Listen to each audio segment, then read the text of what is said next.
You wanted the best. You've got the best podcast. The hottest podcast in the world. The Chris Voss Show, the preeminent podcast with guests so smart you may experience serious brain bleed. The CEOs, authors, thought leaders, visionaries, and motivators. Get ready. Strap yourself in. Keep your hands, arms, and legs inside the vehicle at all times, because you're about to go on a monster education roller coaster with your brain. Now, here's your host, Chris Voss. Hi, this is Voss here from the ChrisVossShow.com, the ChrisVossShow.com. Hey, we're coming here with another great podcast. We certainly appreciate you guys tuning in. As always, they're the brightest minds on the show, and all of them are not me, because they're the bright ones. That's why we have guests on the show, people. Anyway, we certainly appreciate you guys always being here. You're the greatest audience for 13 years we've had, and we're going on 14. Can you believe 14? I think that's in August. Anyway, be sure to refer the show to your family, friends, and relatives. It helps grow the show, and we love you more than your mother-in-law does, whatever that means. Anyway, guys, go to youtube.com/Chris Voss, goodreads.com/Chris Voss, YouTube and LinkedIn and all the places on Facebook, et cetera, et cetera. Today, we have an amazing, prolific author, coach, and gentleman on the show. He's Byron Morrison. He's the author of the newest book coming out June 27th, 2023, available wherever fine books are sold. The book is entitled, I love this title, Maybe You Should Just, hold on, I'm adding words here. The title of the book in exact form is Maybe You Should Give Up 7 Ways to Get Out of Your Own Way and Take Control of Your Life. And that sounds like a good thing to do, taking control of your life, because not having control of your life means you're out of control. And I've always found that's not fun. Byron Morrison is the author of multiple books. He's also a mindset and performance coach who for close to a decade has worked with CEOs, business leaders, and entrepreneurs in 15 different countries to help them take back control over their life and business. Welcome to the show, Byron. How are you? Hey, I'm really good, thanks. I'm excited to be here today. Awesome sauce. Give us the .coms or wherever you want people to find you on the interwebs and stalk you. Easiest place to find me is byronmorrison.com, and I'm also active on everything from LinkedIn to Facebook, Instagram. Just search for author Byron Morrison. There you go. And you've written a few books. Let's get a plug in for those. So Maybe You Should Give Up is my 4th book. I started my author journey about 7 years ago. I wrote my first book called Become a Better You. And then over the last few years, from working with CEOs and business leaders in 15 countries, I've written 2 follow-up books, one called The Effective CEO and the other one called Think Like a CEO. There you go. How to become a better you. I mean, were you thinking maybe the alternative of that? How to become a worse you? That could be a follow-up book. That could be a great follow-up book. But when I was writing that book, I just come off my own journey of transformation. Like when I was younger, I was overweight. I pretty much did no exercise. I really wasn't looking after myself. And after my dad's cancer, I went on this journey of transformation where I learned everything I could about nutrition and mindset and changing behaviors. I lost over 50 pounds. And I really just wanted to pass on what I learned that had worked for me, for other people, to help them actually take control of their lives. So... yeah. There you go. Now, the reason I brought that up is because you kind of have this reverse psychology play on the title of your new book. Maybe you should just give up. Was there a reason you decided to put that spin on it? For me, the whole personal development and self-help world is all pushing this message of don't quit, like never give up and all of this like thing. And so many people I see, and I put my hand up and include myself in this, are stuck in their life because they're just trying the same thing over and over again, hoping for different results. And after like working with people in so many different countries, what I discovered is that for every single one of us, there's 7 mental blocks that cause us to get in our own way and sabotage our success. So the book itself, it starts with this negative title because it draws you in, but it's actually a book about positivity and empowerment. It's about helping you give up on everything that's holding you back and stopping you from living the life that you want. So it's not quite reverse psychology of trying to take it away from people and say, like, you maybe should just give up. You know, just there's that one book that says learning to not give a F. And so you've outlined 7 ways to get out of your own way and take control. So it's basically you should give up getting out of your own way. I like that theme. Yeah, it was like I think it's just counterintuitive because Mhm. so many people have asked me like, why have you called it that? Like, I don't want to give up. It's so like going against what I believe, and that's the whole point because it's There you that go. getting people to throw out the rule book and being like, do you know what? These are the things that are actually holding you back, and the longer you keep holding on to them, the more you're going to stay stuck. Yeah, because a lot of motivational books and motivational themes out there are just like kind of raw, and they're of good quality. I don't mean to knock them, but sometimes there are those blocks that you have, or scotomas, or different things that are holding you back, and until you kind of clean the cobwebs out and do some work, self work. You can rah all you want, but you're like, how come I can never fulfill that? And you see a lot of people go back to, they're constantly, how many times, I mean, I love Tony Robbins, but how many times do you have to go see the guy, do the work, read the book? People are like, hey, you're going to go to the Tony Robbins seminar? No, I read the book and I did the work and now I'm perfect. I don't know. I don't know. Should I get a check for that? I don't know. Thanks. Tony sent me a check. Anyway, so Byron, let's tease out some of these 7 ways and maybe touch on some. People need to order the book to find out more, but give us a tease out, if you would, of some of these different things that people get in the way. Yeah, so the first thing I find that causes a lot of people to get stuck is being highly reactive. When life is constantly happening to them, they're going around in this high stress state where they're controlled and driven by emotions, and that stops them from really showing up. So that and section number 2, which is fear, are the 2 biggest things that I see stopping people from actually living the life they want. Because we all have that sabotaging voice where we have goals and dreams and we start to talk ourselves out of it. It's like, what if I try and I fail? What if I'm not good enough? What if I get rejected? For so many people, that paralyzes them and it stops them from taking action. So I found that those are the 2 big dominoes we need to knock over in order to actually get someone out of their own head so that they can start making progress. Yeah, it's something that people don't spend a lot of time doing. I mean, they just want to do the rah, and they're like, if I just think positive about everything will be fine. And they don't realize that sometimes you went on this journey with your diet and eating right and living right. And what I had to do when I went through that process and kind of it was a very cathartic moment for me where I'm like, I'm tired of feeling like crap. I'm tired of living like crap. I'm tired of eating crap and feeling awful all the time. And so I had to go through this cathartic journey where I had to kind of do some house cleaning of these belief systems that I had that were basically holding me back, like food is a reward, or, just buy the Mountain Dew and bring it home and maybe you'll drink 1 can a day. And different lies that I would tell myself, and they would hold me back and keep me from really progressing. Yeah, I was exactly the same. And that's why if I go back over a decade, I was in a situation where I knew what I needed to do to change my life, but I wasn't doing it. I was constantly sabotaging everything from relationships to my health and my professional success. And looking back, I was the biggest stumbling block in my own way. And it was only when I really addressed that and I got to the core of why I was feeling and thinking the way that I did, that was what allowed me to turn it around. And that was very much going back to why I wrote the book. In my mind, I had the younger version of me, like that 25-year-old who was just falling short of his potential. And I was like, what did he need to hear? And what was the guidance I could give to him that would allow him to actually move forward?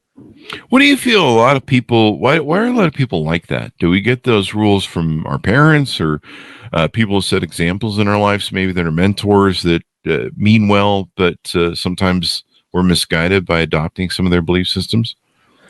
It's a wide variety of factors that influence our subconscious and our mold of the world, from the way that we grow up, the experiences we go through, our environments and our events. And essentially, to anyone listening, like the reason why you get stuck in your own head is your brain's been wired for quantity of life. And what that means is it's been programmed in a way that it wants to survive, it doesn't want to thrive. So that means it wants to keep the same type of relationships, the same amount of weight on your body, the same amount of wealth, happiness, and joy, because it feels safe. Whereas your goals, your dreams, your aspirations, all of that's new. So it brings with it an inherent risk. And this is why whenever you start to change, it starts putting all these mental blocks in place because it wants you to trip up and stay where you are. Because even though you might be unhappy in the situation you're in, your brain knows how it's going to play out. So it wants to keep you here. And this is why, if you actually want to move forward, you have to figure out how to get out of your own head. Because until you change the way you think, you're not going to be able to change your life. Yeah. What's that old? Oh man, who was it that had the phrase "How a man thinketh, as life goes," or something like that? Or "As a man thinketh," I think. Wasn't it Alan? But maybe it was Napoleon Hill or one of those other gentlemen from those older books. But basically, your thoughts determine your life, and they make all the difference. What are some other ways we could tease out the seven ways that you identified in your book? So one of my favorite sections in the book is all about looking at giving up on short-term thinking. Because I'd say that one of the biggest things that holds most of us back is we prioritize what we want in the moment at the expense of what we want most.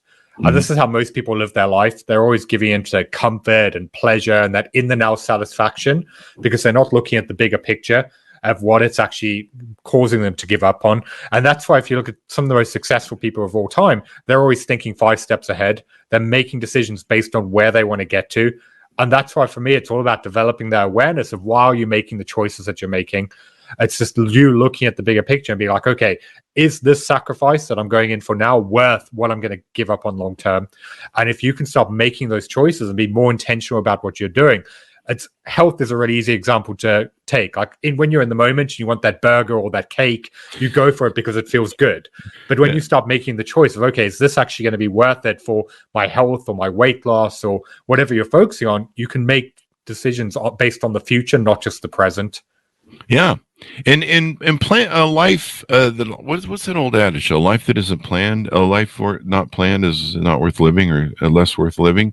We sometimes, like you say, we don't plan ahead, or we set goals, but then we do things on a daily basis. Everyone does that thing at the beginning of the year that we recently crossed over with, where they do their New Year's resolutions, and they're like, "Oh, this year I'm going to quit drinking, or this year I'm going to eat right, or this year I'm going to go start a business."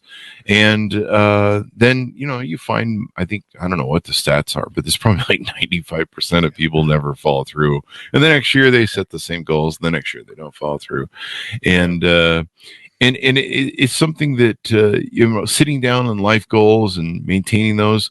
What is the best way that you found to get out of that cycle of living in the moment as opposed to planning for the future? So the big thing for me is the reason why most people don't achieve their goals is they focus too much on what they want and they don't figure out who they need to become in order to make it happen. And the reason why this is so important is every new level of success requires a new level of you, which is why your current habits, your behaviors, your way of doing things that got you to where you are isn't going to get you to the next level. And if anything, that's the exact reason why you're stuck.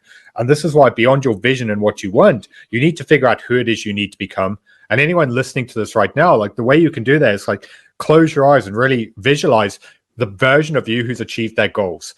What do they look like? What did they do every single day that got them to where they are? That's going to allow you to reverse engineer it. So you can figure out, okay, these are the routines I need to develop. This is how I need to start spending my time. But then knowing that is not enough. You then need to start pushing yourself to show up as that person in everything that you do. So that's where the intention of pulling it into the moment is.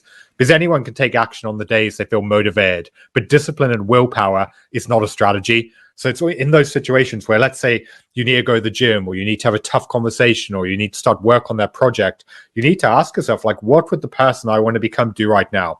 Would they make excuses? Would they put it off? Would they procrastinate? Or would they push themselves to face it even if they don't want to? Because when you stop bringing yourself into the moment and you focus on that future version of yourself and you push yourself to show up as them, that's how you build momentum and change your life. Yeah, I like the idea of having a vision of who you are. And do we resist a lot of becoming someone new because there's a fear of the unknown, there's an insecurity, well, maybe it won't be as good as it is. There's some people that say that the word diet, has the word die in it. And sometimes your body is like, hey, are you trying to kill us? You're not feeding us. There's an internal fear system that we have that, like you mentioned, it tries to keep everything normalized as okay, this is how Chris wants it. He wants us to eat a certain amount today of calories to maintain his overweightness, and et cetera, et cetera. Is emotion really what drives us to fall off of our goals? Yeah, a big part of it is because we normalize what we repeatedly do and we become comfortable. Whereas the changes and the growth that you want to go through, it's going to put you in a situation where you actually have to get uncomfortable. And this is why you can often see these stories where people struggle for years to make changes in their life, but suddenly they have a near-death experience or something happens to someone who's close to them, or they get a health diagnosis, and overnight they change their ways. The reason being is in the back of their mind, the pain of changing, the pain of not changing now outweighs the pain of the situation they're in. Whereas before, their perceived pain of maybe eating healthier or exercising or taking action on their goals, they viewed in the back of their mind as too painful. That was why they'd stop and start and never follow through.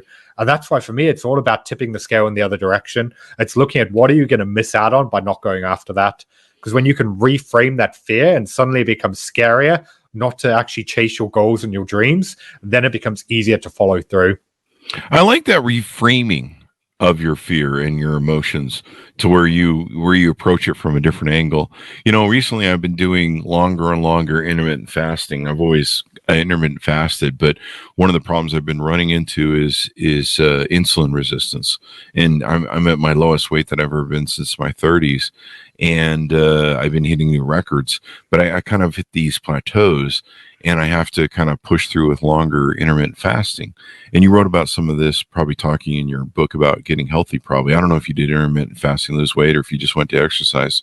You're probably young enough where you could go through it. But at 55 right now, my body doesn't respond to exercise, at least not, for all the crap I did to myself. And so it only responds to breaking through the insulin resistance of really longer intermittent fasting. And I've been pushing myself to 24 hours to do a full fast, and it breaks through that insulin resistance. But it's uncomfortable sometimes. When I first started trying to push through that longer thing, it was uncomfortable, and your body's going, "Hey man, what's going on, man? What are you trying to do? Trying to kill us here?" And but then you learn to get comfortable with it. You learn to realize, okay, you're going to be fine. One of the most important things is I had somebody that came on the show who's a massive author who wrote about intermittent fasting to lose weight and insulin resistance. And he says, "Man, Chris, you're not going to die. You can live, most people can live at least 30 to 60 days on the fat that they have. We're designed to do that biologically because of, we used to do winter and stuff." And so having that, my mindset, I'll still talk to people and they're like, "You're going to die. You're going to die if you stop eating for 24 hours. No, you're not. I mean, you need water. You need some nutrients and salt, minerals, and vitamins and stuff, but you're not going to die. You'll be fine." And I think a lot of, sometimes our brain just reacts, like you said, when it gets off of that, hey, who's throwing off the normalization and the comfort zone? We're really comfortable here. That you've hit the nail on the head there as to why we become our own worst enemies, because we build up issues in our mind and blow them out of proportion. So we convince ourselves that they're a much bigger deal than they are, whether it's you with your intermittent fasting, whether it's someone listening to this who wants to put out a video to start growing a following or launch a business, whatever it is, we have this mentality that if we fail, it's going to be a catastrophe or this whole thing's going to go wrong. And that's why it's so important to just bring it into reality, to really figure out, what are you actually afraid of here? Is this just a truth, or is it a mental story? And what else could be going on? Because when we start to break down those fears and we understand what we're afraid of, it becomes so much easier to deal with. And some of them then just become a little bit silly because it's just do you know what? I'm being ridiculous here. I wish I could think of it, and I can't remember if it's Seneca or if it's Marcus Aurelius, but lately I've been studying a lot of Stoicism. And there's a reference to Stoicism. I can't think of it off the top of my head, but it basically alludes to what we think, the fears and emotions that we have, and those mindsets that we build, like you mentioned, that we think maybe or fear about something. A lot of it is unfounded and wasted time and wasted effort. Like recently, my dog came down with a giant, literally a baseball size cyst on the back of her leg. And my dogs are husky, so they have this giant fur base. And it was literally positioned perfectly on her back leg where she has her longest fur, and you would never notice it. And it finally got to the size where one day I was watching her. I'm like, why is there a floppiness to that back leg? And sure enough, there was a giant cyst there. And I started having, I've had a dog that's gone through cancer, and I was starting to really kind of freak out and go, oh God, here we are again. And she was, I'm like, oh God, she's going to die of cancer. You start thinking all these horrible things.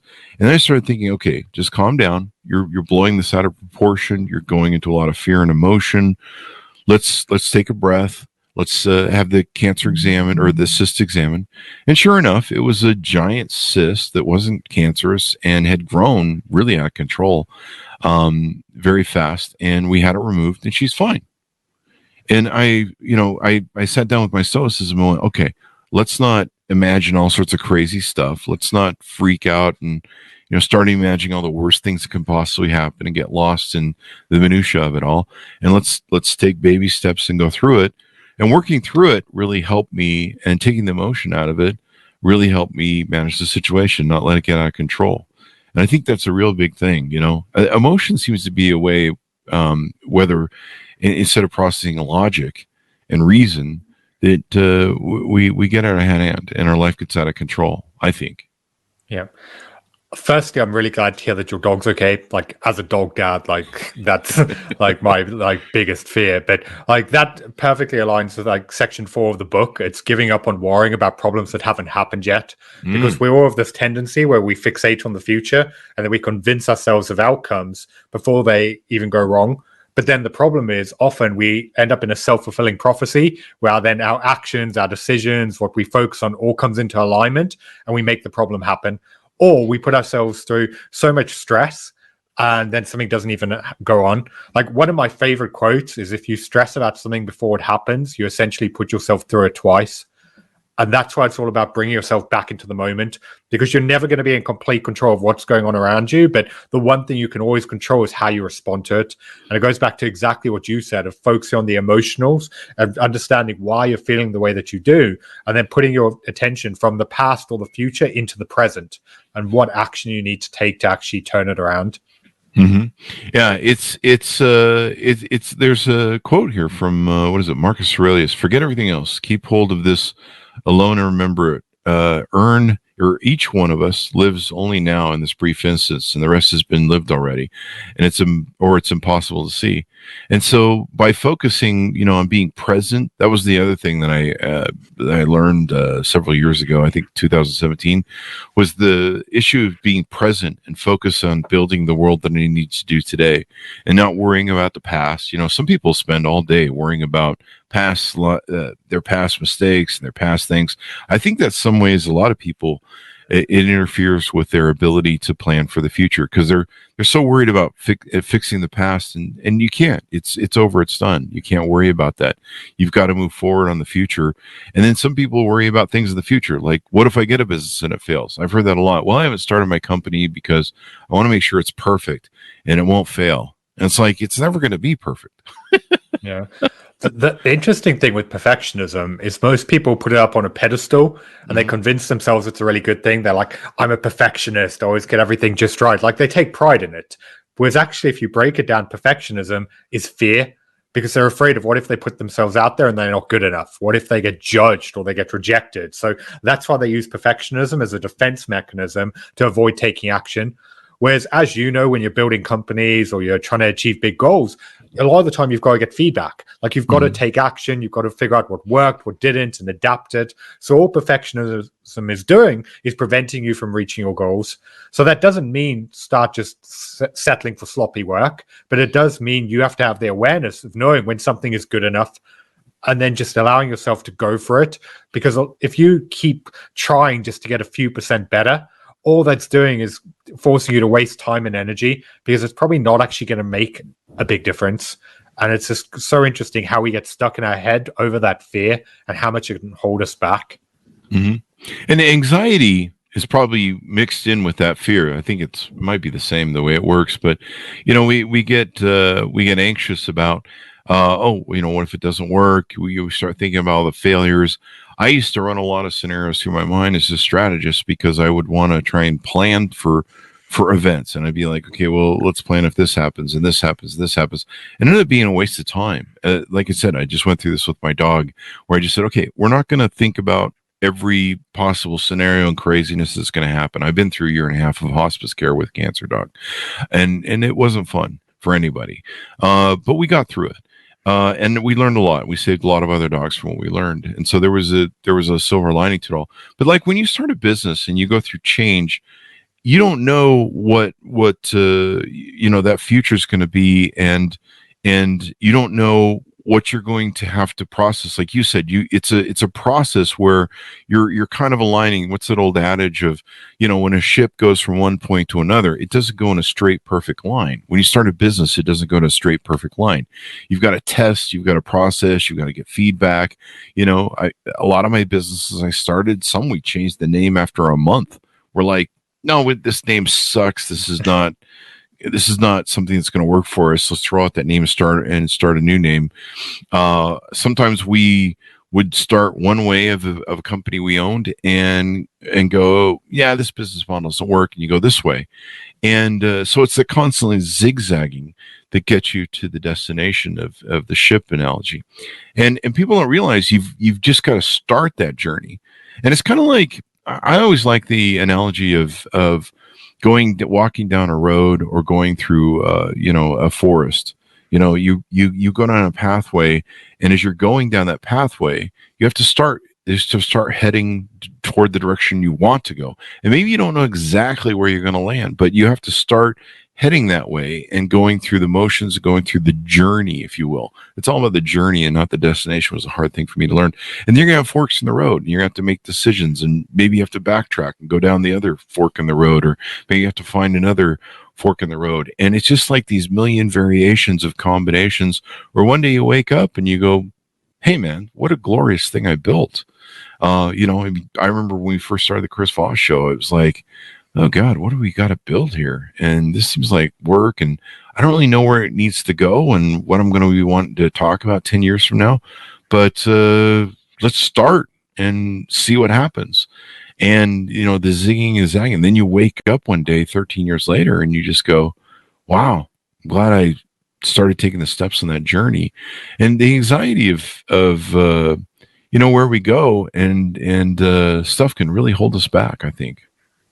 Yeah, I absolutely love what you just said, and I couldn't agree more. I find for so many people, the reason why they become unhappy and unfulfilled is they keep putting their happiness somewhere off in the future. They say to themselves, once I achieve that or hit that goal or that milestone, then I'll be happy. But as cheesy as it sounds, happiness doesn't come from some achievement. Instead, it comes from the journey, and the journey takes place in the present. And that's why you just have to start realizing that you're never going to get to where you want to be. Like whatever you convince yourself you want right now, as soon as you get close, that goal line is going to continue moving. And that's why you just need to take that pressure off yourself to get it all figured out, because life changes. What you want today might not be what you want a year from now, and that's okay. But if you use that as a reason not to take action because you need to figure it all out, all you're going to do is stay stuck. Whereas when you allow yourself to take steps and you make mistakes and you dive in, that's really where you start uncovering, okay, what's going to give you joy in your life? And then you can double down on that. Or something you convince yourself you want right now, you might try and be like, you know what, actually, I don't want that. But if you don't go for it, you're never going to know. So I think far too many people put so much pressure on themselves to have it all figured out. And it's just such an unrealistic expectation. Do you think that's why people fall into procrastination? Because I hear that a lot, and you probably do consulting for businesses. I hear people say, well, I'm going to start my company when it's perfect, or I've planned it perfectly, or I've got the perfect mission statement written. And I'm like, I've had 27 companies. I've never written a mission statement in my life. I have a game plan in my head, and when you do enough companies, you can do it in your sleep. But I've never written a mission statement. And I know people that, I'll be like, hey, did you ever start that business you were talking about 3 years ago? No, I was still planning on making sure it's perfect when it launches. And I'm like, you've never been in business before, because there is no perfect. And the same thing with life. The hardest thing I had when I was young was people would say to me, it's not about the destination, it's about the journey.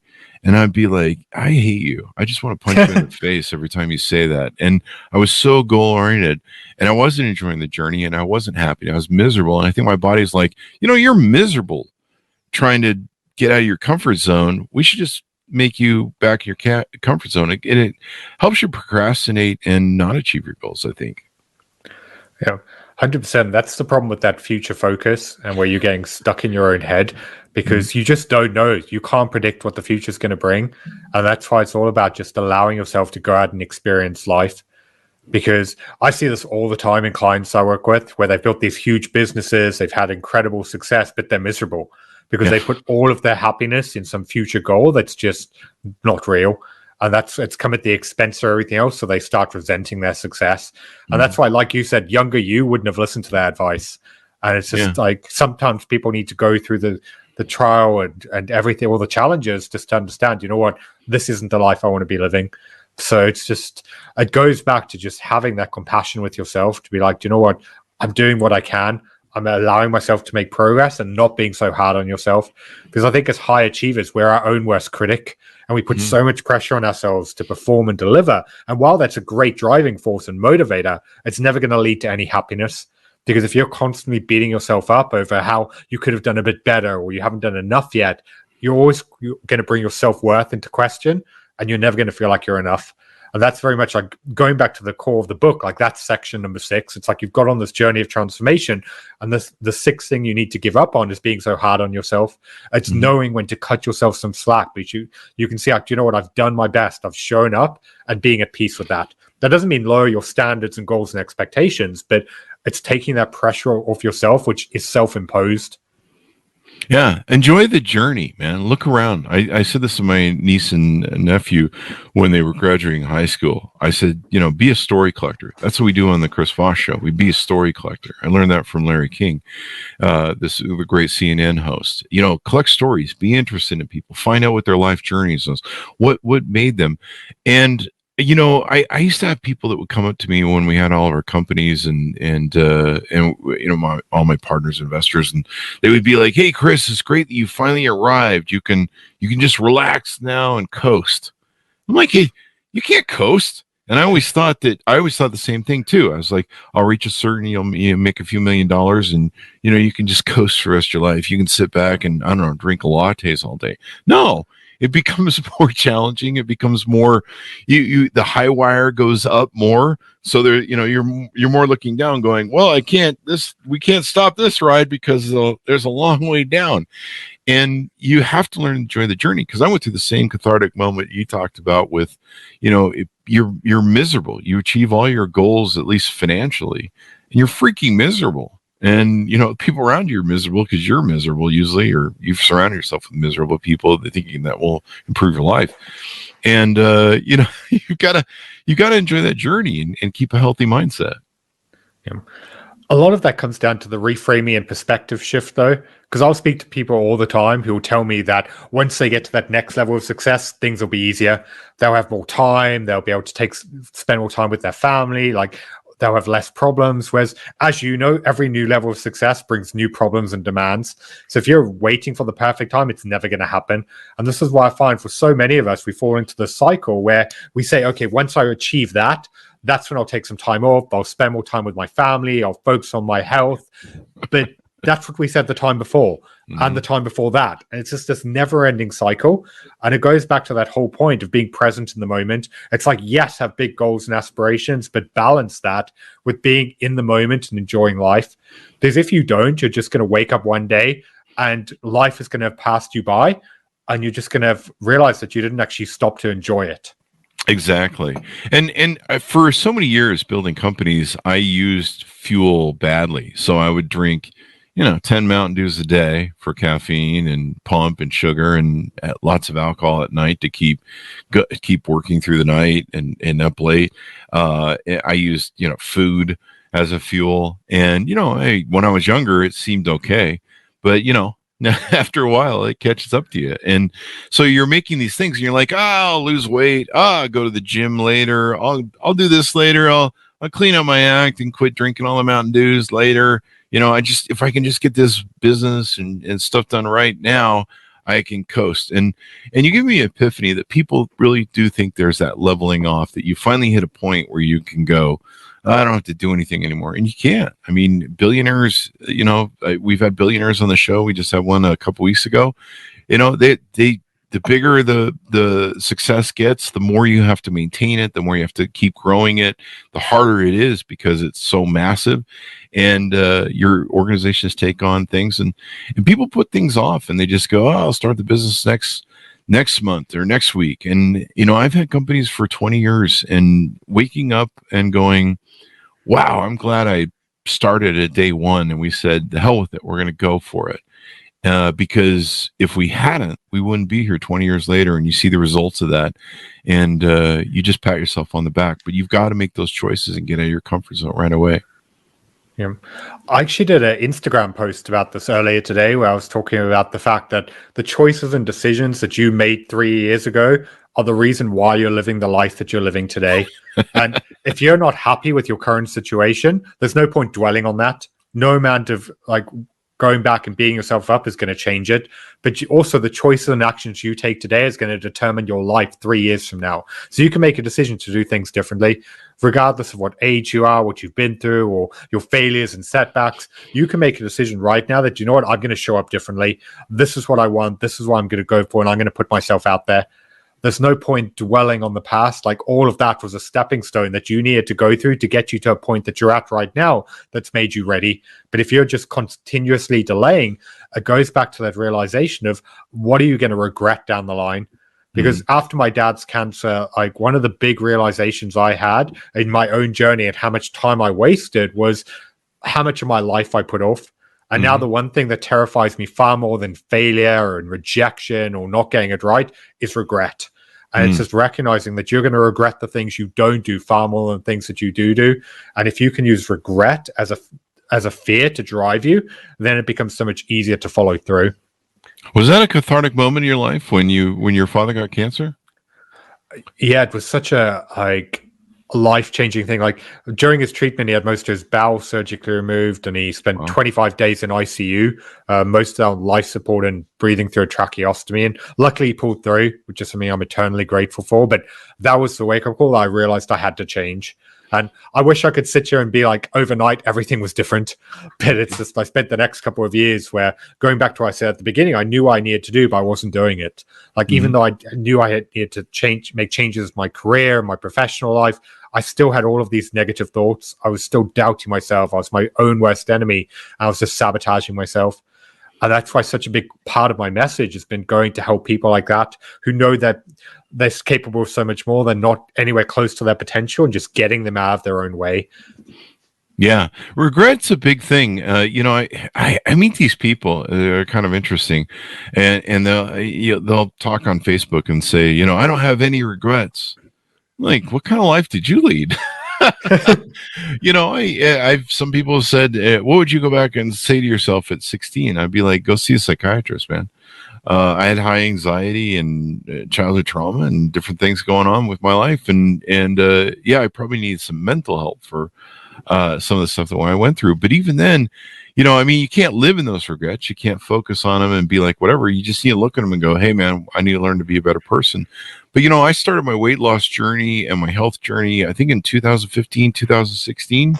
And it was a journey. And it's still a journey I'm on today, where I'm having to learn new ways to fast, new ways to extend all that. And I imagine I'll constantly be on. I'll be finding new ways to eat healthier and be better. Recently, a few weeks ago, I think it was about a month ago, I found this new local farm here in Utah that they used to sell to restaurants before COVID, and they used to sell this really fine, beautiful lettuce, and they make all these other things and dressings and all this stuff, and they would sell it to restaurants. But because of COVID, restaurants closed down. Well, they opened a shop like literally 3 to 4 blocks from me, and they sell some of the best salad making and vegetables and different things. And it's all really great, because it's not the big commercial sort of aspects that you get when you go to the store. And so I started going there, and I'm eating better, and I'm enjoying salads and eating more vegetables than ever before. And so it's this constant journey. You just never arrive, and you've kind of constantly always have to be getting out of your comfort zone. Yeah. And the fact that you've done that is just testament to anyone listening to this. You can make changes regardless of what you've done in the past. It's you can make a decision to turn it around, but you've just got to recognize that to change your life isn't going to be an overnight fix. You're not just going to do something once and then all of a sudden everything's magically better. Like, it really does come down to discipline and consistency. And then, but along the way, also then going back to what I said of being kind to yourself. Because if you're putting your pressure on yourself to get everything perfect, you're like, I can never slip up and I can never have that burger or take that night off, whatever it is, you're setting yourself up to fail. And it's, for me, all about looking at the macro picture. Because if you're just pulled into the day-to-day and focused on what's going on right now, you're just setting yourself up for a lifetime of just constantly feeling bad about the things you do. Whereas if you look at the course of a year and you can be consistent, like 300 days of that, like that's amazing. Where so many people would then be like, oh, but I failed. I didn't get right this on Tuesday. I like ate a whole pizza. I'm a disaster. It's just like, yeah, but like 6 months from now, you won't even remember that you did that. Mm-hmm. And it's just like really just looking at that bigger picture and just not just living life on a micro level. It seems, you bring up a good point. The term perfection, people have this thing where they're like, okay, Elon Musk, he must have had a perfect run. We've had, like I said, billionaires and multimillionaire successful people on the show that have done really well and been successful. And in talking to them about all their journeys, they've gone through cathartic moments. They've gone through massive failures. I went through massive failures in 2008 of our companies that we built because of the crisis of the whole system going down. Our mortgage company was our crown jewel. And mortgage company businesses were wiped out wholesale during that time. And ours was one of them. And so I had to recreate and rebuild myself and become the thing. And I used to have part of the perfectionism was that idea of, it's not about the journey, it's about the destination. And that was wrong.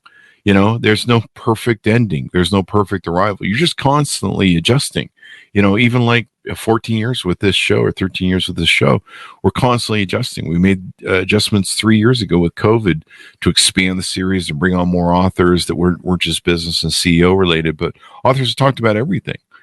And it's been massive, and it was something that I enjoy more than ever. I hated what we were doing for 10 years, and now I love it. It's one of the few things I love doing is our podcast. And I never thought we'd arrive at that point, but the zigging and zagging, the never achieving perfection and the constant drive to becoming better is really the juice. It's really that journey that the life is, instead of, I don't think you ever just arrive and you're just like, okay, well, we're done now. Let's just, suck lattes all day long. It's such an interesting thing, because this goes back to like part of the reason why I wanted to put the book out there, because I find so many people, they have this vision for their life and they just don't want to change it. Because whether they've gone to get a job that's expected of them or they've gone down a path and then they just spend the rest of their life unhappy. Whereas if you look at the most successful people, they give up all the time. They give up on strategies that don't work. They give up on ideas they don't want to pursue. They give up on caring what other people think, because they know that actually giving up is the secret to success. And I love that you brought up Elon Musk, because I actually talk about him in the introduction. And I use PayPal as a perfect example. Like when PayPal first launched, it was voted like the worst tech idea of the year. Like it was absolutely ridiculed because it was a security device software and it was a terrible concept. So he realized it wasn't working. They gave up on their initial pilot and they shifted to the like money platform it is today. So, but people only see the success. They're like, oh, he's got it all figured out. Whereas he has failed publicly in spectacular fashion time and time again. But the reason why he's able to actually grow is because he doesn't care about failure. He just views it as a stepping stone in the journey. Whereas people who don't succeed, they view failure as the end of the world. They convince themselves, oh, it's this terrible thing. Like I'm never going to recover from this. Whereas failure is just your opportunity to grow. It's only a bad thing if you don't learn from it and you keep repeating it in the future. Yeah, and then repeating it just keeps you in the same place. I mean, there's a lot of people that keep doing the same thing over and over again. They never question it. They never go. One of the things that I wrote about in my book, when we used to take over companies and do loans, we used to run ads in the paper back then, is the old days, brick and mortar, and we would run loan things and say, well, we loan businesses, the companies are struggling. And it was brilliant because we would get, people send us their P&Ls and everything, like their whole business models. And we're just like, wow, if I called you up and asked for this, I would never get it. And we could cherry pick businesses and go through them. And one of the things I found was extraordinary to me, that most of the entrepreneurs that I met that were up against the wall and heading towards bankruptcy and that were in trouble, they had set out a model of what they wanted when they launched their business. And maybe it worked for a little while, maybe it worked for a couple of years, maybe it worked for a very short time, maybe it really didn't work at all, but they just had money to plow through it, you know. I remember I met one guy, we had a mortgage company for 20 years. We built with $4,000 and it was profitable in the first 3 months. We did some other companies that way too, and built them into multi-million-dollar companies. And he had started his company with like $200,000 of seed money. I can't remember where he got it from, maybe inheritance. And he had failed it within 6 months, and he'd paid for like the top dollar office space, Class A office space. Meanwhile, he was interviewing with me in Class C office space. He'd just blown through 200 grand. And he just sat there in front of me going, I don't understand how you took $4,000 and you built this massive company with hundreds of employees. And I took $200,000 and I'm broke and we're bankrupt. But one thing I found that was interesting was they were still running that same freaking model, just trying to force it to work. And I'm like, you haven't adjusted anything.